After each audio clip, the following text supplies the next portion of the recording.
ଭାବି ଅଧିକାରୀ ଯାହା ଲେଖା ହେଇଯାକ ପଢନ୍ତୁ। ସେମାନେ କଣ କଣର ଅଧିକାରୀ?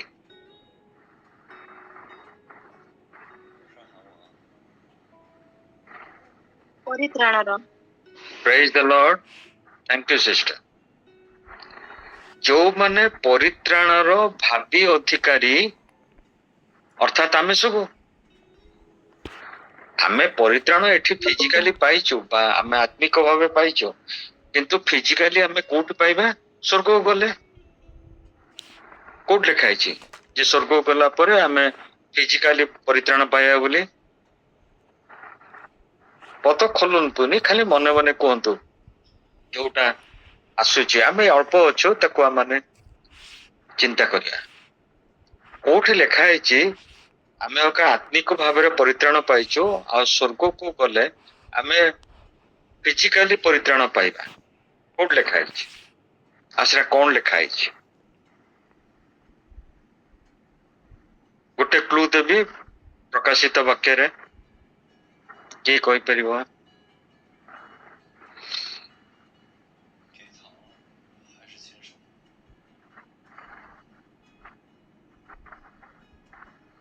ତହିଁରେ ସିଂହାସନରେ ଥିବା ସେ ଉଠିବେ ଓ ଆମମାନଙ୍କ ଚକ୍ଷୁର ଲୋତକ ସବୁ ପୋଛି ଦେବେ। ଲେଖା ହେଇଛି ନା ନାଇଁ? ମନେ ପଡୁଛି? କେହି କିଛି କହୁନାହାନ୍ତି? ହଁ ଲେଖା ହେଇଛି। ଆଉ କଣ ଲେଖା ହେଇଛି ତା ପରେ ପରେ? ତହିଁରେ ଶୋକ କି କ୍ରନ୍ଦନ କି କୌଣସି ଭାବରେ ଆମମାନଙ୍କର କଷ୍ଟ ବା ଦୁଃଖ ହବ ନାହିଁ। ସେଇଟା ହଉଛି ଫିଜିକାଲ ପରିତ୍ରାଣ। ଆଉ ଅବିକା ଯୋଉ ପରିତ୍ରାଣ ଆମେ ପାଇଛୁ ସେଟା ହଉଛି ଆତ୍ମିକ ପରିତ୍ରାଣ। ତେଣୁ ଆମମାନେ ପରିତ୍ରାଣର ଭାବି ଅଧିକାରୀ, ଯୋଉଟା କି ଏବେ 1 ପର୍ବ 14 ପଦରେ ଲେଖା ହେଲା।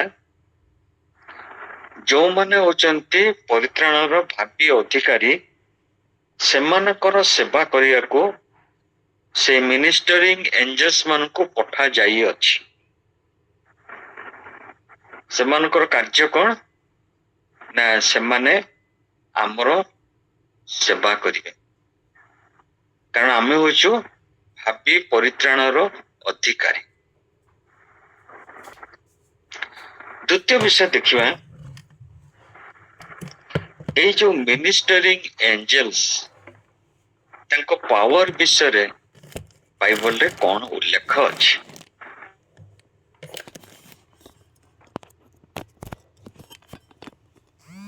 ପଦ ଗୀତ ସଂହିତା 103ର 10 ପଦ, ଯେ ପାରୁଛନ୍ତି ପଢି ଦିଅନ୍ତୁ।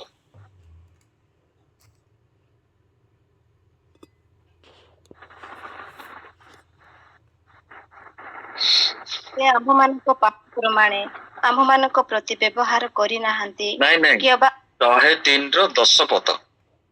ହଁ ସେଇଟା ହଁ ଗୀତ ସଂହିତା। ହଁ, ସେ ଆମ୍ଭମାନଙ୍କ ପାପ ପ୍ରମାଣେ ଆମମାନଙ୍କ ପ୍ରତି ବ୍ୟବହାର କରିନାହାନ୍ତି। ସରି 20 ପଦ। 20 ପଦ। ସେ ସଦାପ୍ରଭୁଙ୍କ ବାଦ୍ୟ ସାଧକ ଓ ତାହାଙ୍କ ବାକ୍ୟର ରବ ଶ୍ରବଣକାରୀ, ବଳରେ ପରାକ୍ରାନ୍ତ ଦୂତଗଣ, ତୁମେମାନେ ତାହାଙ୍କର ଧନ୍ୟବାଦ କର। ଏ ଦୂତ ମାନଙ୍କର ବିଷୟରେ ଏଇଠି ଆମମାନେ ଦେଖୁଛୁ, ସେମାନଙ୍କର ଶକ୍ତି ବିଷୟରେ, ସେମାନଙ୍କ ବଳ ବିଷୟରେ, ସେମାନଙ୍କର ପରାକ୍ରମ ବିଷୟରେ। ସେମାନେ ବଳରେ ପରାକ୍ରାନ୍ତ, ସେମାନେ ଦୁର୍ବଳିଆ ନୁହନ୍ତି, ଆଉ ସେମାନେ ସଦାପ୍ରଭୁଙ୍କର ବାକ୍ୟକୁ ସାଧନ କରନ୍ତି। ସଦାପ୍ରଭୁଙ୍କର ବାକ୍ୟ ଯାହା ତାଙ୍କ ମୁଖରୁ ବାହାରେ, ତାକୁ ସେମାନେ ସାଧନ କରନ୍ତି। ଆଉ ତାଙ୍କର ଆଉ ଗୋଟେ ଗୁଣ କଣ, ସେମାନେ ବାକ୍ୟକୁ ଶ୍ରବଣକାରୀ। କୋଉ ଜାଗାରେ ବାଇବଲରେ ଲେଖା ହେଇଛି ପ୍ରଭୁଙ୍କର ବାକ୍ୟ ସାଧକ ରବ ଶ୍ରବଣକାରୀ ଭାବରେ ଦୂତମାନେ ଆସିଛନ୍ତି? ଦୂତ ହଉ ବା ଦୂତମାନେ ହଉ ଆସିଛନ୍ତି ତାଙ୍କ ବାକ୍ୟ ଶୁଣିକିରି।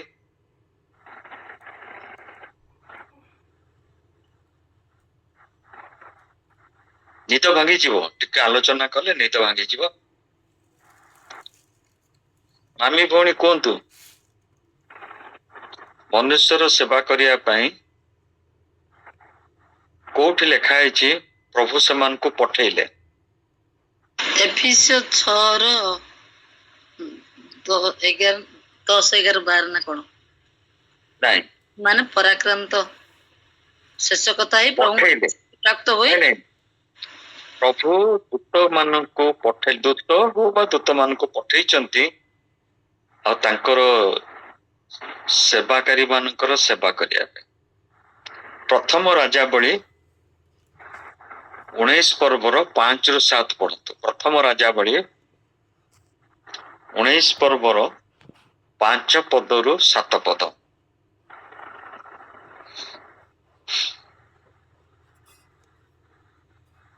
ତହୁଁ ସେ ରେତମ ବୃକ୍ଷ ମୂଳେ ଶୟନ କରି ନିଦ୍ରା ଗଲେ। ଏଥିରେ ଦେଖ, ଏକ ଦୂତ ତାଙ୍କୁ ସ୍ପର୍ଶ କରି କହିଲେ, ଉଠ ଓ ଭୋଜନ କର। ତହିଁରେ ସେ ଅନାନ୍ତେ ଦେଖ, ତାଙ୍କ ମସ୍ତକ ପାଖରେ ଅଙ୍ଗାରରେ ପାକ ଏକ ପିଠା ଓ ଏକ ପାତ୍ର ଜଳ ଅଛି। ଏଣୁ ସେ ଭୋଜନ ପାନ କରି ପୁନର୍ବାର ଶୟନ କଲେ। ଏଇଠି ଆମେ ଦେଖୁଛୁ ଦୂତ ମାନେ ଖାଲି ପ୍ରଭୁଙ୍କର ବାକ୍ୟ ସାଧକ ନୁହନ୍ତି, ତାଙ୍କ ବାକ୍ୟର ରବ ଶ୍ରବଣକାରୀ। ଆଉ ସେମାନେ ଆସିକିରି ପ୍ରଭୁଙ୍କର ଦାସ ମାନଙ୍କୁ କେମିତି ସେମାନେ ସେବା କରନ୍ତି। ସେଠି ସେଇ ପାଖରେ କୌଣସି 5 ଷ୍ଟାର ହୋଟେଲ ନଥିଲା, କି କୌଣସି ଢାବା ନଥିଲା, କି କୋଉଠି ରନ୍ଧନ ପ୍ରକ୍ରିୟା ଚାଲି ନଥିଲା। ସେଟା ହଉଛି ଗୋଟେ ଡେଜର୍ଟ ବା ମରୁଭୂମି। ଆଉ ସେ ଗଛ ମୂଳରେ ସେ ଶୋଇ ପଡିଛନ୍ତି କ୍ଳାନ୍ତ ହେଇକିରି, ଖାଇନାହାନ୍ତି। ଭୋଜନ ପାନ ଖାଲି ଆହାବ କଲେ ସେ ପାହାଡ ଉପରେ, କର୍ମିଲ ପାହାଡ ଉପରେ, କିନ୍ତୁ ଆଙ୍କୁ ଖାଇବାକୁ ଦେଇନାହାନ୍ତି କି ସେ କିଛି ଖାଇନାହାନ୍ତି। ଏବେ ଏତେ ଘୋର ନିଦ୍ରାରେ ଶୋଇଥିଲା ବେଳକୁ ଦୂତ ଆସିକିରି ତାଙ୍କୁ ଉଠଉଛନ୍ତି ଆଉ ପିଠା ଆଉ ଜଳ। ଆମେ ଖାଦ୍ୟ କାହିଁ ଖାଉ? ଆମମାନଙ୍କର ଶକ୍ତି ପାଇଁ। ଯୋଉ ଖାଦ୍ୟ ଖାଉ ଆମମାନଙ୍କ ସେଥିରେ କଣ ହୁଏ ନା ଗ୍ଲାଇକୋଜେନ ତିଆରି ହୁଏ। ସେ ଗ୍ଲାଇକୋଜେନ ଆମର ଇନସୁଲିନ ସାଙ୍ଗରେ ମିଶିକିରି ଆମ ବଡି ସେଲ୍ସ ତାକୁ ଗ୍ରହଣ କରେ। ସେଇଟା ହୁଏ ଆମର ଶକ୍ତି, ଷ୍ଟାମିନା, ଏନର୍ଜି ସବୁ ସେଥିରୁ ଆମେ ପାଇଥାଉ। କିନ୍ତୁ ପୁଣି ଆମେ ଦେଖୁଛୁ ସେ ଦ୍ୱିତୀୟ ଥର ଆସିଲେ, ପୁଣି ସେଇ କଥା କହିଲେ, ପୁଣି ଏଲିଅ ଉଠିଲେ, ପୁଣି ଖାଇଲେ, ପୁଣି ପାନ କଲେ। ତାପରେ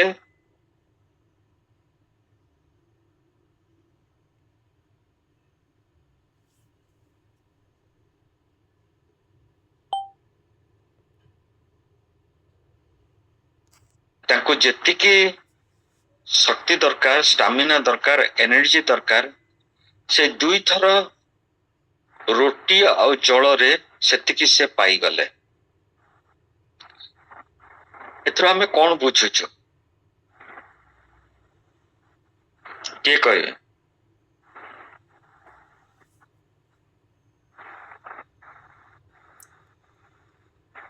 ପ୍ରଭୁ ତାଙ୍କ ଦାସ ମାନଙ୍କର ଯତ୍ନ ନିଅନ୍ତି ଯେଉଁମାନେ ପରିତ୍ରାଣ। ହଁ, ସେଇଟା ତ ମୂଳ ବିଷୟ। ସେ ତ ଯତ୍ନ ନେଇଛନ୍ତି ବୋଲିକା ସେ ଏଲିଅଙ୍କ ପାଖକୁ ଖାଦ୍ୟ ପଠେଇଲେ। କିନ୍ତୁ ଯୋଉ ଖାଦ୍ୟ 40 ଦିନ ଆଉ 40 ରାତି ପାଇଁକା ସଫିସିଏଣ୍ଟ ହେଲା, କିନ୍ତୁ ସେ ପାହାଡ ଉପରେ ବି ଯାଇକି ତାଙ୍କୁ କେହି ସେଠି ଖାଦ୍ୟ ବି ଦେଇନି। ସେଠି ବି ଭୂମିକମ୍ପ ହେଲା, ଇତ୍ୟାଦି ଇତ୍ୟାଦି ହେଲା। ଆଉ ପ୍ରଭୁଙ୍କ ସାଙ୍ଗରେ ସେ କଥୋପକଥନ କଲେ। ଏଥିରୁ ଆମେ କଣ ବୁଝୁଛୁ? ପ୍ରଥମତଃ ସେଇଟା ଯୋଉଟା ଆପଣ କହିଲେ ସେଟା କରେକ୍ଟ କଥା, ସେବା କରନ୍ତି। ସେ ଖାଦ୍ୟରେ ଏତେ ଶକ୍ତି ଭରପୁର ହେଇଥିଲା, ଏତେ ଷ୍ଟାମିନା ସେ କ୍ରିଏଟ କରିପାରିଲା, ଏତେ ଏନର୍ଜି କ୍ରିଏଟ କରିପାରିଲା ତାଙ୍କୁ ସଷ୍ଟେନାନ୍ସ ପାଇଁକା। ଚାଲିବେ 40 ଦିନ 40 ରାତି, नो फूड नो वाटर, ଯାହା ଏଠି ଖାଇଲେ ସେତିକି। ଏଇଥିରୁ ଆମେ ବୁଝିପାରିବା God can change our system। ଆମେ ସକାଳୁ ଅପେକ୍ଷା କେତେ ଖରା ହେଲାଣି, ସକାଳୁ ଗୋଟେ ଗ୍ଲାସ ପାଣି ପିଇକିରି ବା 2 ଗ୍ଲାସ ପାଣି ପିଇକି ଆମେ ଦିନ ସାରା ରହିପାରିବା? नो। ଆମମାନଙ୍କୁ ବାରମ୍ବାର ପିଇବାକୁ ପଡୁଛି, କାରଣ ଖରା ମାତ୍ରାଟା ବା ତାପମାତ୍ରାଟା ବଢି ଯାଇଛି। ଗୋଟେ ଲୋକ ସେ ଡେଜର୍ଟରେ ଚାଲିବ, ମରୁଭୂମିରେ ଚାଲିବ, ସେଠି କିଛି ସୋର୍ସ ନାହିଁ ପିଇବା ପାଇଁ, ଝରଣା ନାହିଁ, କିଛି ନାହିଁ, ଖାଦ୍ୟ ବି ନାହିଁ। ପ୍ରଭୁଙ୍କର ଶକ୍ତି ଆମେ ଅନେକ ସମୟରେ ବୁଝି ପାରୁନଥାଉ। ସାଧା ବିଷୟ ଯୋଉ ଖାଦ୍ୟ ଆମେ ପ୍ରତିଦିନ ଘରେ ଖାଉଛୁ, ଯେତେବେଳେ ତାହା ପାଇଁକା ମାନେ ଆଶୀର୍ବାଦ ମାଗୁଛୁ, ମାନେ ଚିନ୍ତା କରିପାରୁଛୁ ସେଥିରେ ପ୍ରଭୁଙ୍କର ଶକ୍ତି କେତେ ଆଡ ହୁଏ।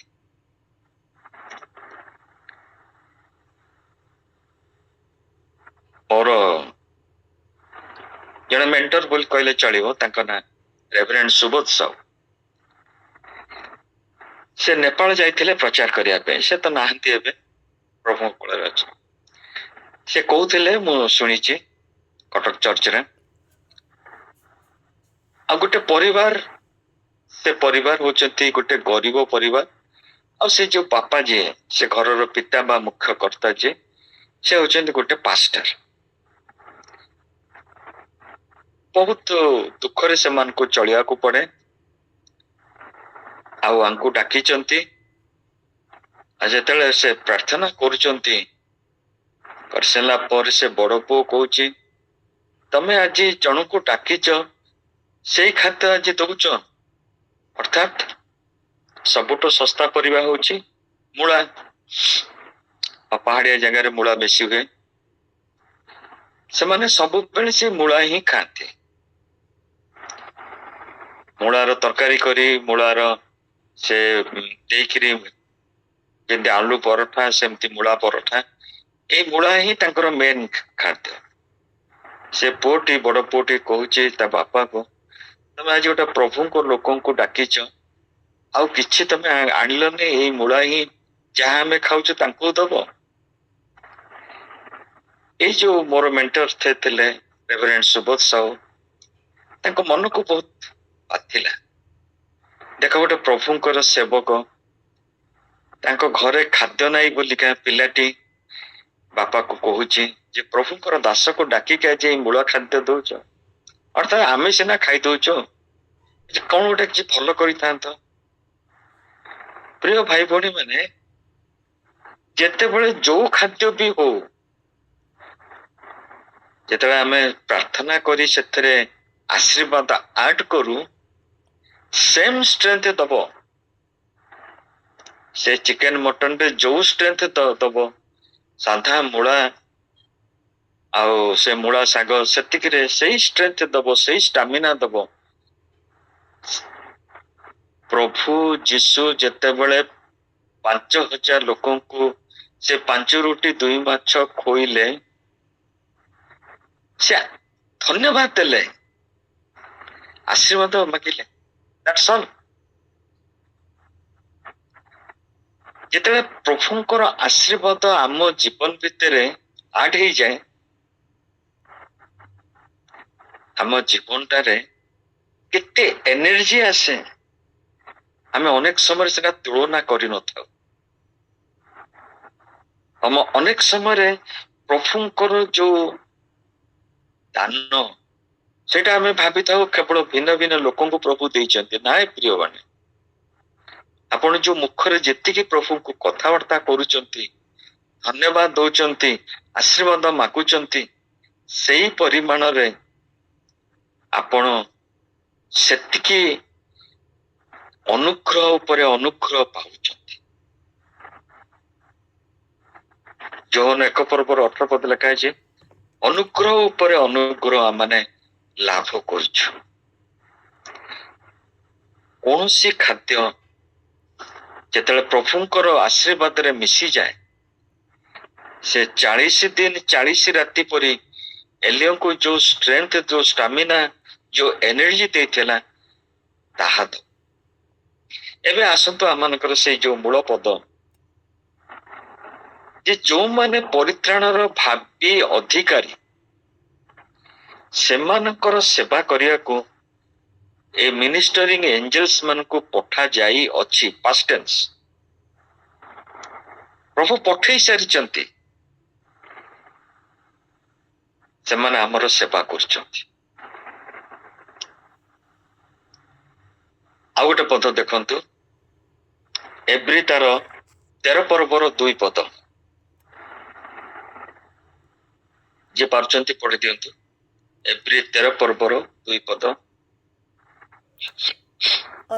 ଆତିଥ୍ୟ ସତ୍କାର ନ ପାସର, ତେଣୁ ତଦ୍ୱାରା କେହି କେହି ଅଜ୍ଞାତ ସାରରେ ଦୂତମାନଙ୍କର ଆତିଥ୍ୟ କରିଅଛନ୍ତି। ଆତିଥ୍ୟ ସତ୍କାରରେ କେବେ ହେଲେ ଅବହେଳା କରନି। ଆମେ ସିନା ଆଖି ଆଗରେ ଦେଖୁଛୁ ଗୋଟେ କୋଉ ମଣିଷର ଆମେ ସେବା କଲୁ ବା ଆତିଥ୍ୟତା କଲୁ, କିନ୍ତୁ ବାକ୍ୟ କହୁଛି କେହି କେହି ଦୂତ ମାନଙ୍କର ମଧ୍ୟ ସେବା କରିଦିଅନ୍ତି। ଏଇ ଜଗତରେ ଅନେକ ସମୟରେ ଦୂତମାନେ ମନୁଷ୍ୟ ବେଶରେ ଆସନ୍ତି ଆମମାନଙ୍କୁ ସାହାଯ୍ୟ କରିବା ପାଇଁ। ଆଉ ଥରେ ଗୋଟେ ସାକ୍ଷ୍ୟ ଦଉଥିଲି, ଆମମାନେ ଭିସା ପାଇଁକା ଯାଇଥିଲୁ କାଲକାଟା। ଆଉ କାଲକାଟାର ସେ ଟ୍ରେନଟି ଯୋଉ ସମୟରେ ଆସିକି ଭୁବନେଶ୍ୱରରେ ପହଞ୍ଚିବା କଥା, ପ୍ରାୟ 2 ଘଣ୍ଟା ବିଳମ୍ବରେ ପହଞ୍ଚିଲା। ସେଥରକୁ କାଳ ବୈଶାଖୀ ହେଇକିରି ଝଡ ବତାସ ହଉଛି,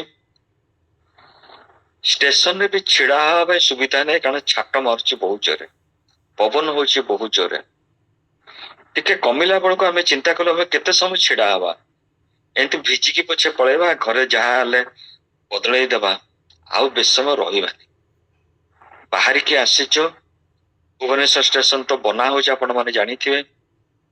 କିଛି ବାଟ ଆସିଲା ବେଳେ ଗୋଟେ ଲୋକଟି ହଠାତ୍ କିନା ଆସି କହୁଛି, ଆପଣଙ୍କର ଦରକାର ଅଟୋ ଦରକାର? ମୁଁ କହିଲି ହଁ ଆମର ଦରକାର। କୁଆଡେ ଯିବେ? ଆମେ ସେ ପୋଖରୀ ପଟ ଆଡକୁ ଯିବା। ମୁଁ କିଛି କହିବା ଆଗରୁ ସେ ମୋର ଯୋଉ ହାତରେ ଟ୍ରଲିଟା ଥିଲା ତାକୁ ଧରିକି ସେ ଦୌଡ଼ିଲା। ଆମେ ବି ତା ପଛରେ ଚାଲିଲୁ। ସେ ଅଟୋରେ କେହି ନାହାନ୍ତି, କେବଳ ଜଣେ ଲୋକ ବସିଛି। ଆମକୁ କହିଲା ବସିଯାନ୍ତୁ, ମୁଁ ସେଇ ଲାଇନରେ ଯିବି। ଆଶ୍ଚର୍ଯ୍ୟ ଭାବରେ ରାତି ହେଇଯାଇଛି, ପାଖ ଆଖରେ ଅଟୋ ମାନଙ୍କୁ ଡାକିଲେ ସେମାନେ କହୁଛନ୍ତି କୁଆଡେ ଯିବେ, ଅଧିକା ଡବଲ ଖର୍ଚ୍ଚ ଲାଗିବ, କୋଉଠି ଗଛ ପଡିଥିବ, କଣ ହଉଥିବ, ଆମେ ରିସ୍କ ନବାନି, କେତେ କଥା। ବୁକିଂ କରିଲେ ବି ଆସୁନାହାନ୍ତି। ହଠାତ୍ କିନା ଆମ ହାତରୁ ଆଉ ସେ ଟ୍ରଲିଟାକୁ ଛଡେଇକି ସେ ଦୌଡ଼ିକି ଆସିଲା, ଆମେ ତା ପଛରେ ଆସିଲୁ। ପ୍ରଭୁ ଆଣିକି କେତେ ମିନିଟ ଭିତରେ ଆମ ଘରେ ଆମକୁ ପହଞ୍ଚେଇ ଦେଲେ। ମୁଁ ନିଶ୍ଚିନ୍ତ ହେଲି ପ୍ରଭୁ କୌଣସି ଗୋଟେ ଦୂତଙ୍କୁ ପଠେଇଛନ୍ତି ଆମର ସେବା କରିବା। ଆମେନ୍, ହାଲେଲୁୟା।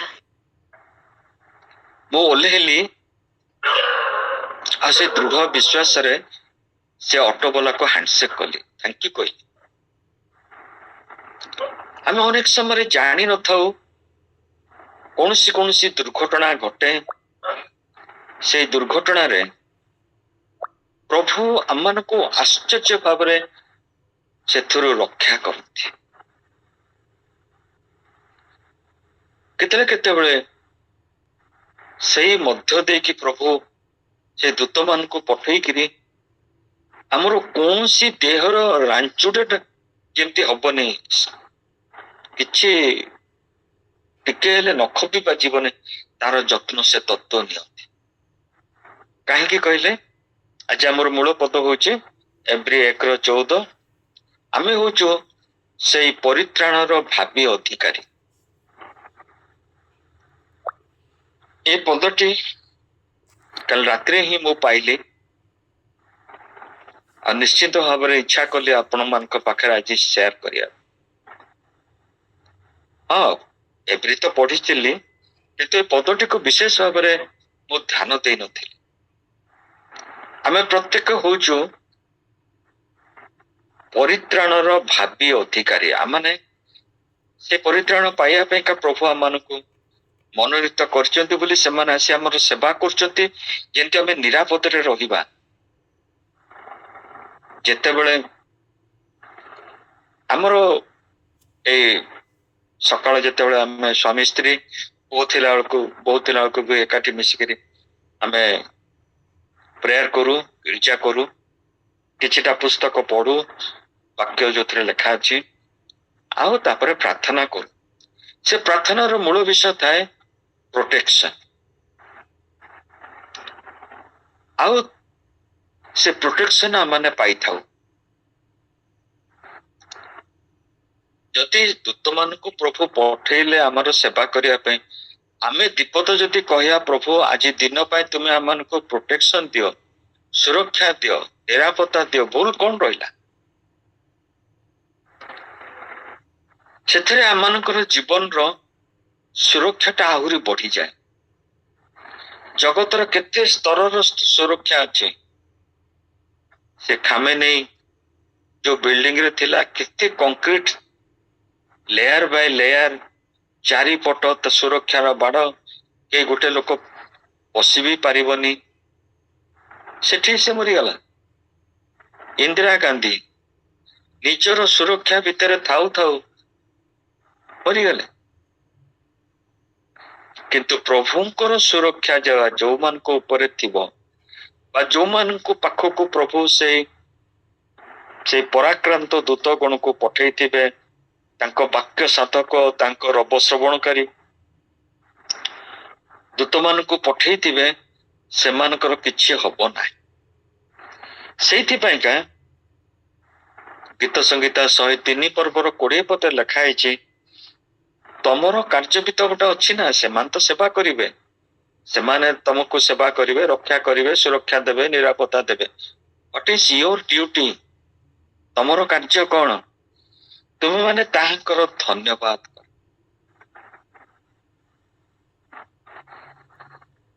ଆମେ ପ୍ରଥମେ ଦେଖିଲୁ କଣ ପାଇଁ ଧନ୍ୟବାଦ ଦବା? ଯୋଉ ଖାଦ୍ୟ ପ୍ରଭୁ ଆମମାନଙ୍କୁ ଦଉଛନ୍ତି, ସେଥିରେ ଯେତେବେଳେ ଧନ୍ୟବାଦ ମିଶିଯାଏ, ସେ ଗୋଟେ ୱଣ୍ଡରଫୁଲ ଫୁଡ ହେଇଯାଏ। ତାର ନ୍ୟୁଟ୍ରିସନ ଭ୍ୟାଲ୍ୟୁ ବହୁତ ବଢିଯାଏ। ଆଉ ଆମମାନଙ୍କର ବଡିରେ ସେଟା ସୁନ୍ଦର ଭାବରେ ଆବଜର୍ଭ ହେଇକିରି ଗ୍ଲାଇକୋଜେନରେ ପରିଣତ ହେଇକିରି ଆମମାନଙ୍କୁ ଷ୍ଟାମିନା ବା ଏନର୍ଜି ପ୍ରଦାନ କରେ। ଅଭିକା କୁହାହଉଛି, ତୁମେ ମାନେ ତାହାଙ୍କର ଧନ୍ୟବାଦ କର, ଯୋଉ ଈଶ୍ୱର ଆମମାନଙ୍କ ପାଇଁ ସବୁବେଳେ ଚିନ୍ତା କରୁଛନ୍ତି। ତାଙ୍କର ଦୂତଗଣକୁ ପଠେଇକିରି ଆମକୁ ସୁରକ୍ଷା ଦଉଛନ୍ତି, ଆମର ଉଦ୍ଧାର କରୁଛନ୍ତି, ସବୁବେଳେ ତାଙ୍କୁ ଧନ୍ୟବାଦ ଦିଅ। ଆଉ ଗୋଟେ ପଦ ପଢିବା, ଏବ୍ରି ତାର 5 ପର୍ବର 9 ପଦ।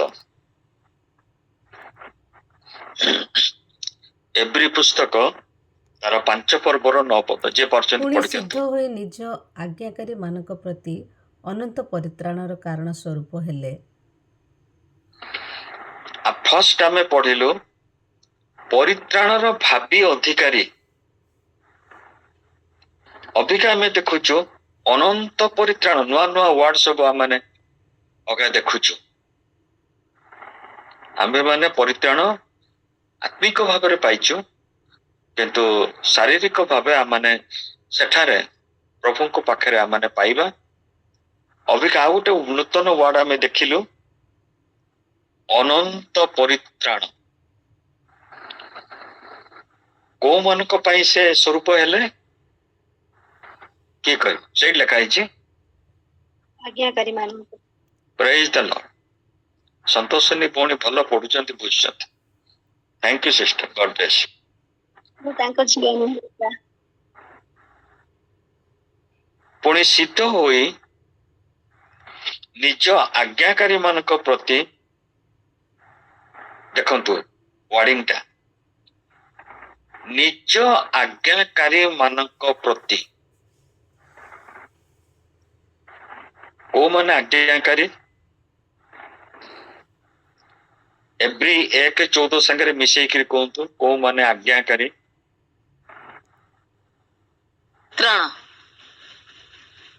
हाँ परित्राण आज्ञाकारी जो माने परित्राणर भावी अधिकारी तांको जीवन रो प्रथम विषय होची से माने होचंती आज्ञाकारी आज्ञा को पालन करंती। आपण स्कूल रे देखिथिबे सब पिला माने आज्ञा पालन करंती, केते जण थांती अबाध्य विशृंखल करंती, जो माने भल पढुथिबे तांको हैरान करिवे, सार मान को कथा मानिबेनी, स्कूल नियम को पालन करिवेनी, बापा मां कथा मानिबेनी, से माने आज्ञाकारी नुहंती। आज्ञाकारी किए ना जो माने श्रृंखला रक्षा करंती, से मान को जहा कुआ जाए जो आज्ञा दिया जाए ताको से माने मानंती बा गोटे श्रृंखलित धारा मध्यरे बा श्रृंखलित गोटे भाव मध्यरे से माने गति करंती, से मान को आज्ञाकारी कुआ जाए। एठी आमाने देखुचु ओ मान को पाई का प्रभु जीशु सिद्ध हेले से मान को पाई जो माने आज्ञाकारी, पुणी से मान प्रति से कौन हेले परित्राण की परित्राण ଅନନ୍ତ अनंत ପରିତ୍ରାଣ। परित्राण। Praise the Lord, praise the Lord. ଅନେକ ପରିତ୍ରାଣର କାରଣ ହେଲେ 50 वर्षिया 100 वर्षिया 200 वर्षिया 1000 वर्षिया नुहे अनंत जहा केबे अंत हुए नहीं से परित्राण प्रभु आमान को पाइका देबे बोली से निजे सिद्ध हेले। जने देले तो आमाने ग्रहण करिबा, आमाने जेमति अनंत परित्राण को पाइबा सेथिपाई से सिद्ध होई निज आज्ञाकारी मानक प्रति अनंत परित्राण रो कारण स्वरूप हेले। द्वितीय पर्दा पर पढ़िबा एवरी 2 पर्वर 10 पद।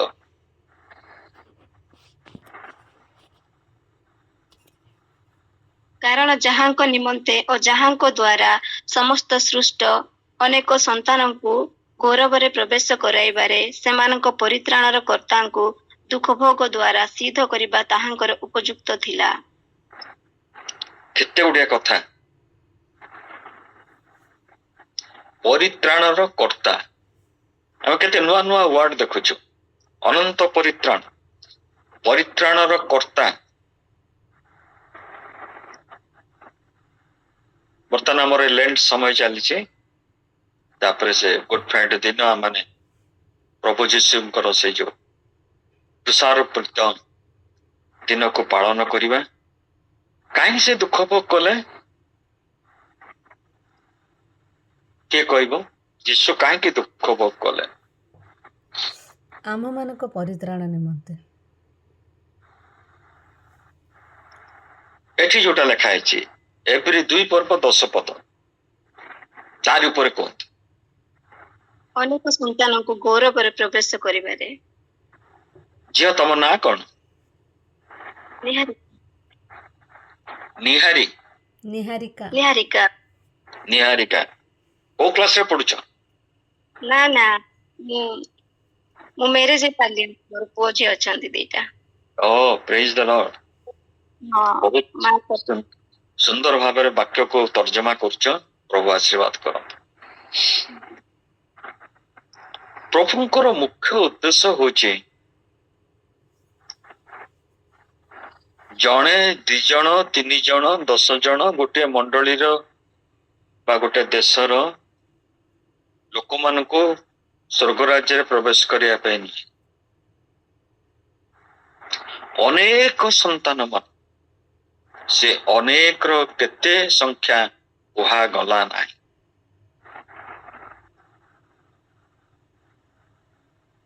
ଗୌରବରେ ପ୍ରବେଶ କରି ତା ମାନେ କଣ ବୁଝୁଛନ୍ତି କହିଲେ?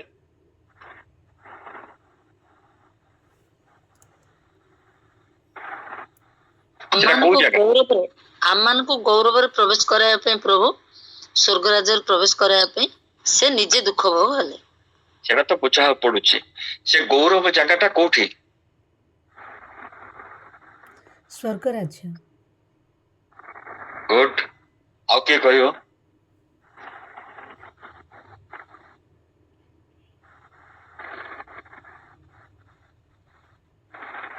କୁହନ୍ତୁ।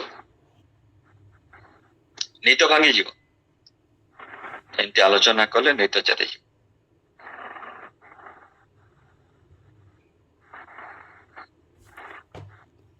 ପ୍ରଭୁ ଆମମାନଙ୍କୁ ଗୌରବରେ ପ୍ରବେଶ କରାଇ ସାରିଲେଣି। ଆମେନ୍ ଆମେନ୍। ଆମେ ମାନେ କେବଳ ଏଇ ମର୍ତ୍ତ ଦେହରେ ଅଛୁ। କଲସିରେ ଦେଖିବା, ସେ ଆମମାନଙ୍କୁ ସେ ସ୍ୱର୍ଗୀୟ ସ୍ଥାନରେ ଆଣିକିରି ଆମମାନଙ୍କୁ ଉପବେଶନ କରି ସାରିଛନ୍ତି। ପ୍ରତିଦିନ ଅନେକ ଅନେକ ସନ୍ତାନ ମାନ ଗୌରବରେ ପ୍ରବେଶ କରୁଛନ୍ତି। ଆମମାନଙ୍କ ସ୍ଥାନ ପକ୍କା ହେଇଯାଉଛି। ଯେତେବେଳେ ମୋଶା ଏଲିୟ ସେ ପର୍ବତ ଉପରେ ଆଉ ଯୀଶୁ ଆଡୁ ନେଇଥିଲେ ପିତର ଯାକୋବ ଯୋହନକୁ, ସେମାନେ ଦେଖୁଛନ୍ତି ଯେତେବେଳେ ଯୀଶୁ ପ୍ରାର୍ଥନା କରୁ କରୁ ତାଙ୍କର କଣ ହଉଛି ନା ସେ ଗୋଟେ ଗୌରବମୟ ଶରୀର ପାଉଛନ୍ତି, ଗୋଟେ ଲାଇଟ୍ ଦ୍ୱାରା ସେ ଆଚ୍ଛାଦିତ ହଉଛନ୍ତି। ମୋଶା ଏଲିୟ ସେମାନେ ମଧ୍ୟ ସେରକମ ଭାବରେ ଲାଇଟରେ ଆସିଛନ୍ତି, କିନ୍ତୁ ପିତର ଯାକୋବ ଯୋହନ ସେମାନଙ୍କୁ ଚିହ୍ନି ପାରୁଛନ୍ତି। କାହିଁକି ଚିହ୍ନି ପାରିଲେ? ଏମାନେ ବି ଗୌରବରେ ଅଛନ୍ତି। ସ୍ୱର୍ଗରେ କିଏ କାହାକୁ ଚିହ୍ନା ଦବାକୁ ଦରକାର ନାହିଁ। ସେଠିକୁ ଆମେ ଗଲେ, ଯେହେତୁ ଆମେ ଗୌରବରେ ପ୍ରବେଶ କରି ସାରିଛୁ, ପରିତ୍ରାଣର ଭାବି ହେଇ ସାରିଛୁ ଅଧିକାରୀ, ଖାଲି ଆମମାନଙ୍କର ମହାନିଦ୍ରା ପରେ ଆମେ ସେଠାରେ ପହଞ୍ଚିବା। କିନ୍ତୁ ସ୍ୱର୍ଗ ରାଜ୍ୟରେ ଆମେ ଅଲରେଡି ଅଧିକାରୀ। ପ୍ରଭୁ ଆମମାନଙ୍କୁ ସେ ଗୌରବରେ ପ୍ରବେଶ କରେଇଛନ୍ତି। ସେଇଥିପାଇଁ ତାଙ୍କର ଇଚ୍ଛା ଥିଲା ସେ କ୍ରୁଶରେ ହତ ହେବେ।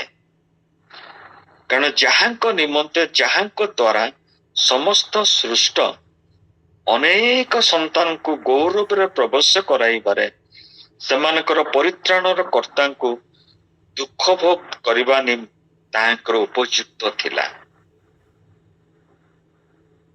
ଅନେକ ପ୍ରଚାରକ ଏଇଟାକୁ ଛାଡି ଦିଅନ୍ତି ସେ ଶୁକ୍ରବାର ଗୁଡ ଫ୍ରାଇଡେର ସେ ପ୍ରଚାରରୁ। ଆମ ପାପ ପାଇଁ ମଲେ, ଏଇ ସବୁ କିଛି କହିବେ, କିନ୍ତୁ ଅନେକ ସନ୍ତାନ ମାନଙ୍କୁ ଗୌରବରେ ପ୍ରବେଶ କରିବା ପାଇଁ ସେମାନଙ୍କର ପରିତ୍ରାଣର କର୍ତ୍ତାଙ୍କୁ ନିଜକୁ ନିଜେ ଦୁଃଖ ଭୋଗ ଦ୍ୱାରା ଦୁଃଖ ଭୋଗ କରିବା ଉପଯୁକ୍ତ ଥିଲା। ଅର୍ଥାତ୍ ଦେଖନ୍ତୁ, ପ୍ରଭୁଙ୍କର ଯୋଜନା ଆମମାନଙ୍କୁ କେତେ ପରିମାଣରେ ଶାନ୍ତି ଆଉ ସାନ୍ତ୍ୱନା ଦଉଛି। ଆମମାନଙ୍କ ପାଇଁ ମିନିଷ୍ଟରିଂ ଏଞ୍ଜେଲ୍ସକୁ ପଠା ହେଇଛି, ଯେମିତି କୌଣସି ଭାବରେ ଆମମାନଙ୍କର ସୁରକ୍ଷା ନିରାପତ୍ତା ଓ ପାପ ଆଡକୁ ଯିବାନି। କୋଉଠି ଲେଖା ହେଇଛି, ପ୍ରଭୁ କହୁଛନ୍ତି ମୁଁ ତତେ ଅଟକେଇଲି, ନହେଲେ ତୁ ସେ ପାପଟା କରିଦେଇଥାନ୍ତୁ। କିଏ କହିବ?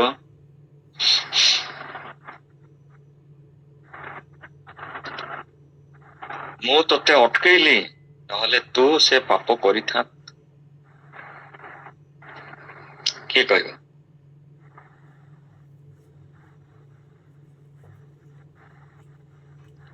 ଅବ୍ରାହମ ଅବିମେଲେକ ଅବିମେଲେକ ସାରାଙ୍କୁ ନେଇକିରି ରଖିଲା। ପ୍ରଭୁ ତାକୁ ସ୍ୱପ୍ନର ବା ଦର୍ଶନ ଦେଇ କହିଲେ, ଆଉ ସେ ଡରିକି କହୁଛି ପ୍ରଭୁ ମୁଁ ତାକୁ ସ୍ପର୍ଶ କରି ନାହିଁ। ପ୍ରଭୁ ତ କରେକ୍ଟ କରି କହୁଛନ୍ତି ମୁଁ ତତେ ଅଟକେଇଲି। ସେଇ ମିନିଷ୍ଟରିଂ ଏଞ୍ଜେଲ୍ସ ମାନଙ୍କୁ ସେ ପଠେଇଛନ୍ତି, ଯାହା ଫଳରେ ଅବିମେଲେକ ସାରାଙ୍କୁ ଟଚ ବି କରିପାରିଲାନି। ଯୋଉମାନଙ୍କୁ ପ୍ରଭୁ ଗୌରବରେ ପ୍ରବେଶ କରାଇବା ପାଇଁକା ଯୋଜନା କରିସାରିଛନ୍ତି,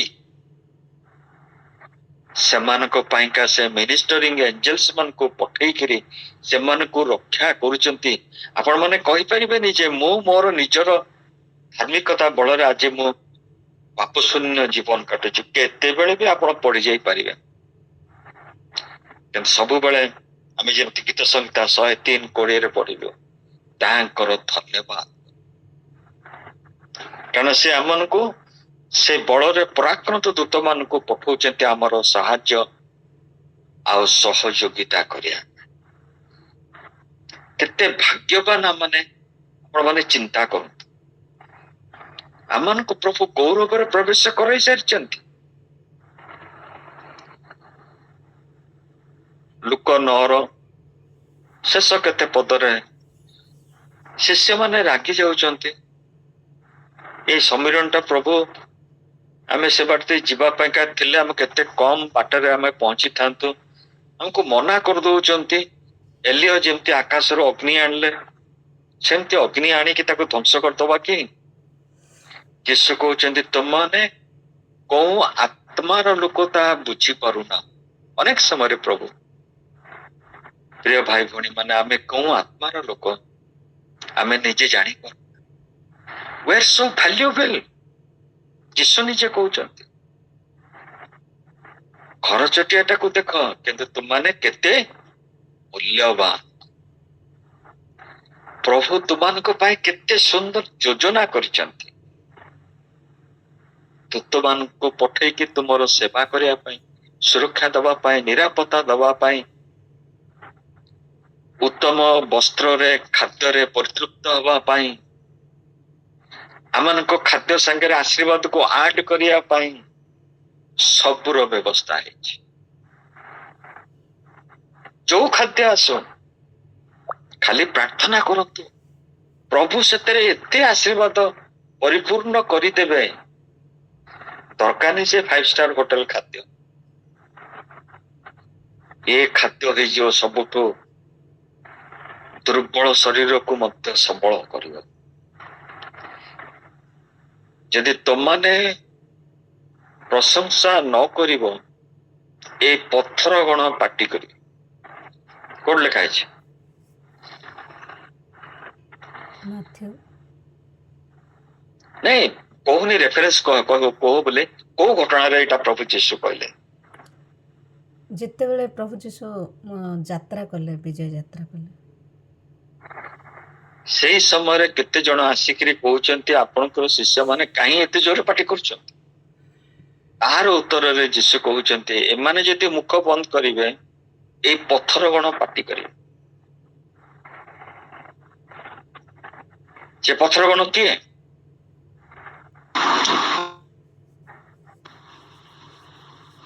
ଆମେ ମାନେ। ପ୍ରେଜ୍ ଦ ଲର୍ଡ।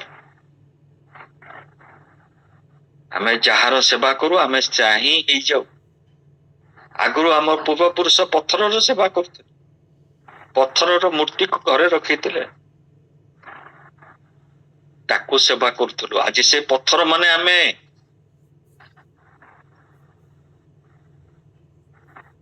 ମୁଖ ଖୋଲିକିରି ପ୍ରଭୁଙ୍କର ଧନ୍ୟବାଦ।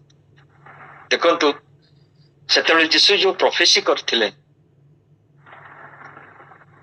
ଆଜି ଆମେ ସେ ପ୍ରଫେସିର ଅନ୍ତର୍ଭୁକ୍ତ। ଆଜି ସେଇ ପଥର ମାନେ ଆମେ ପ୍ରଭୁଙ୍କର ସେବା କରୁଛୁ। କାରଣ ଆମେ ହଉଛୁ କଣ? ଏ ପଦଟିକୁ ଆଜି ବାରମ୍ବାର କୁହନ୍ତୁ, ଆମେ ଭାବି ଅଧିକାରୀ ପରିତ୍ରାଣ। ପରିତ୍ରାଣର ଆମେ ଭାବି ପରି- ଅଧିକାରୀ, ଆମେ ପରିତ୍ରାଣର ଆଜ୍ଞାକାରୀ। ଭାବି ଅଧିକାରୀ। ସମସ୍ତେ କୁହନ୍ତୁ ଥରେ ଥରେ। ଆମେ ପରିତ୍ରାଣର ଭାବି ଅଧିକାରୀ ଅଟୁ। ନିରଧିକାରୀ Praise the Lord, praise the Lord. ଆମମାନଙ୍କ ପାଇଁ ଯୋଉ ପ୍ରଭୁ ବ୍ୟବସ୍ଥା କରିଛନ୍ତି ସେଥିପାଇଁ ଆମେ ପ୍ରଭୁଙ୍କୁ ଧନ୍ୟବାଦ ଦବା। ଆଉ ଗୋଟେ ପଦ ପଢି ସାରିଲା ପରେ ଆମେ ପ୍ରାର୍ଥନାକୁ ଯିବା। ସେଟା ହଉଛି ଆଦି ପୁସ୍ତକ ତାର 18 ପର୍ବର 2 ପଦ।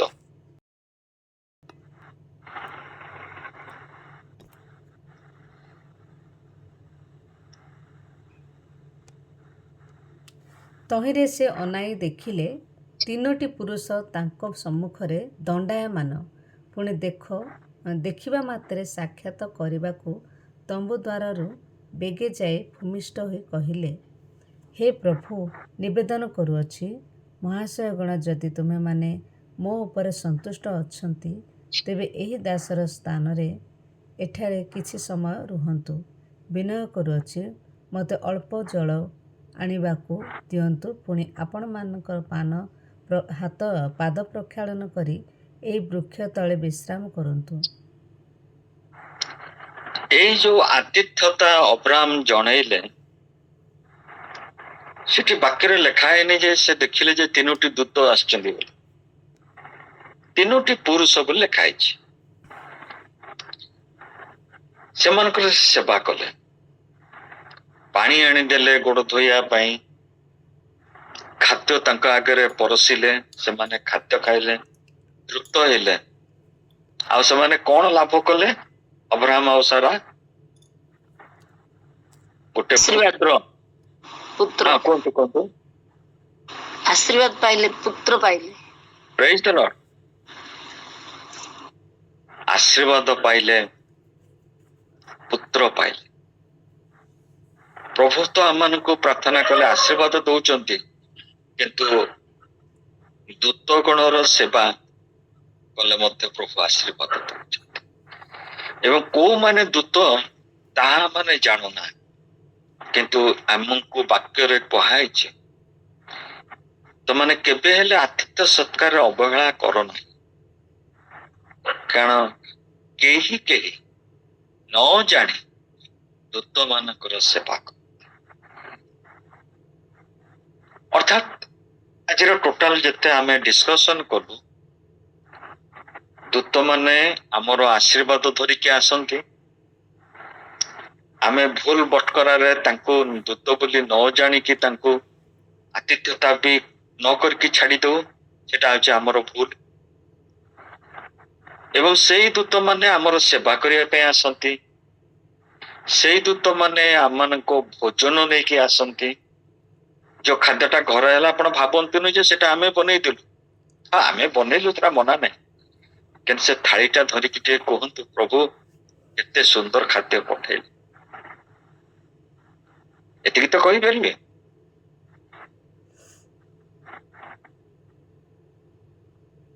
ପ୍ରତିଦିନ ପ୍ରଭୁ ଆମମାନଙ୍କୁ ସୁନ୍ଦର ସୁନ୍ଦର ଖାଦ୍ୟ ଦେଇ ଆମମାନଙ୍କୁ ପରିତୃପ୍ତ କରୁଛନ୍ତି। ଧନ୍ୟବାଦ।